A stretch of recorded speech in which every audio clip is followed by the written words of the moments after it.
글로벌 외신센터입니다. 오늘도 이 외신에서도 중요한 소식들 많이 나와 있는데요. 고용지표를 포함해서 여러 가지 지표들을 대기하는 가운데 시장의 중요한 소식들 함께 분류해 보도록 하겠습니다. 네, 첫 번째 소식은요. 최근에 미국의 인플레이션 감축법에 대응해서 EU와 함께 약간의 갈등 요소가 생기고 있는데요. EU 측의 이런 행동들 살펴보도록 하겠습니다. 네, EU opens subsidy race with US to fight exodus of green project. 네, 이렇게 유럽 측에서도 점차 보조금을 조금 더 확대하기 위한 노력을 기울이고 있는데요. 먼저 보시면 유럽연합이 미국의 인플레이션 감축법과 중국의 공격적인 보조금 정책에 대응하기 위해서 전기차 배터리를 포함한 친환경 산업의 해외 이전을 막기 위한 제3국과 동일한 수준의 보조금을 주기로 했습니다. 이렇게 보조금 경쟁이 심화된다면 국내 기업들에게는 조금 악재로 작용을 할 수도 있겠는데요. EU의 집행위원회는 현지 시간으로 9일 2025년 말까지 보조금 지급 관련 규정을 대폭 완화하는 내용을 담은 한시적 위기 및 전환 프레임워크를 채택해서 시행에 들어갔습니다. 한시적 위기 프레임워크로 명명됐던 기존의 보조금 관련 규정을 수정하고 확대한 것인데요. 배터리와 태양광 패널, 탄소 포집 이용 기술 등 핵심 청정 기술 관련 기업이 유럽에 계속해서 투자하도록 원활한 자금 조달 지원을 목표로 하고 있습니다. 지금 가장 눈길을 끄는 점은 EU가 처음으로 도입을 하게 되는 매칭 보조금인데요. 이는 EU 여계로 투자를 전환할 위험이 있는 기업에 대해서 예외적으로 해당 기업이 제3국에서 받을 수 있는 것과 동일한 금액을 EU의 회원국이 지급하는 방식이 됩니다. EU는 오는 14일에도 신규 생산시설의 신속 인허가 등의 계획을 담은 탄소중립산업법과 핵심 광물 공급망 다각화를 위한 핵심 원자재법의 초안을 공개하게 되는데요. 추가 대책 시행에도 지금 속도를 내고 있기 때문에 과연 유럽에서 어느 정도의 보조금을 지급하게 될지 또 국내 기업들에게는 어떤 영향을 주게 될지가 관심이 쏠리고 있습니다. 네, 두 번째 소식 가보겠습니다. 지금 뉴욕 증시는 계속해서 고용 지표를 대기하고 있는 상황인데요. 살펴보시면 US Weekly Jobless Claims post largest rise in 5 months. Labor market still tight. 네, 이렇게 신규 실업수당 청구 건수가 매주 발표되면서 고용 보고서가 나오기 전에 조금 더 가늠해 볼 수 있는 지표가 있었습니다. 내용들 조금 더 보시겠습니다. 네, 지난주 실업수당 청구 건수는 21만 1000건을 기록하게 됐는데요. 월가의 예상치였던 19만 5천 건을 상회하는 수치였습니다. 그리고 무려 8주 만에 20만 건을 상회하는 모습인데요. 제목에서 다 보시다시피 이렇게 아직까지 노동시장이 타이트하게 유지되고 있다는 그런 지표가 확인이 됐습니다. 조금 더 자세하게 보시면요. 월스트리트 저널이나 외신에 따르면 미국 노동부는 지난 2월 26일부터 3월 4일까지 집계된 신규 실업수당 청구 건수가 이 정도로 나왔다고 밝혔는데요. 지금 최소 2주일 이상 실업수당을 신청하는 계속 실업수당 청구 건수는 6만 9천 건이 증가하면서 172만 건을 기록하게 됐습니다.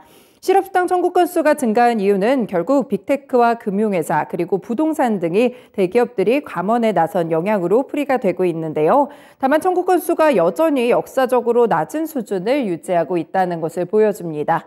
네, 일단 이렇게 보시면 고용시장이 타이트하게 유지된다면 결국 연준의 행동에도 영향을 미칠 수가 있겠는데요. 최근에 매파적인 기조와도 맞아떨어지는 그런 지표들이 속속들이 발표가 되면서 파월 의장이 예고했던 대로 데이터를 확인하면서 최종 금리 인상 수준을 결정할 것이라고 했죠.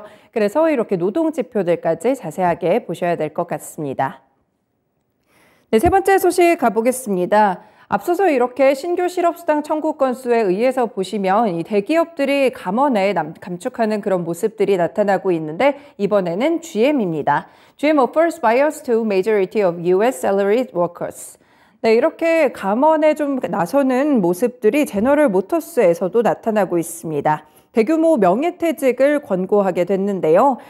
여러 가지 외신에 따르면 GM은 이날 직원들에게 메리베라 CEO 명의의 서한을 보냈습니다. 그래서 5년 이상 근무한 미국의 모든 정규직 사원에게 명예퇴직 프로그램을 권고한다고 밝혔는데요. 자세한 내용 보시면요. 이렇게 명예퇴직 대상은 사무직 5만 8천여 명의 과반 수준이 되겠습니다.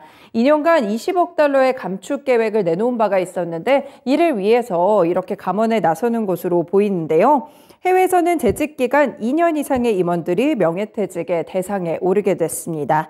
만약 명예퇴직을 선택한다면 근속연수당 1개월치 급여와 건강보험의 혜택 그리고 재취업의 지원을 받게 되는데요.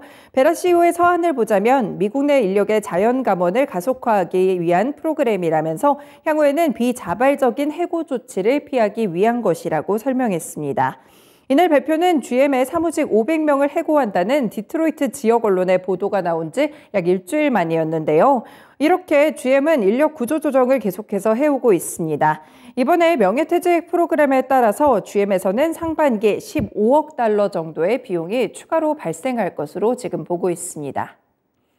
네, 마지막 소식 가보겠습니다. 국내에도 영향을 미칠 만한 소식인데요. 외신에서도 함께 좀 집중을 하고 있습니다. 블룸버그 통신의 보도가 나왔고요. North Korea fires missile after warning US on joint drills. 네, 한미 연합훈련을 앞두고 북한에서 다시 한번 도발 행위를 한 것으로 풀이되고 있습니다. 합동참모본부에 따르면 북한이 어제 저녁 6시 20분쯤에 남포 일대에서 서해 방향으로 단거리 탄도미사일을 발사했다고 밝혔는데요. 지금 어느 정도의 미사일을 발사했는지 여러 발이라고 밝혀졌는데 정확한 수치는 나오지 않았습니다. 합참은 북한이 단거리 탄도미사일 여러 발을 동시에 발사했을 가능성을 지금 종합적으로 분석하고 있다고 밝혔습니다.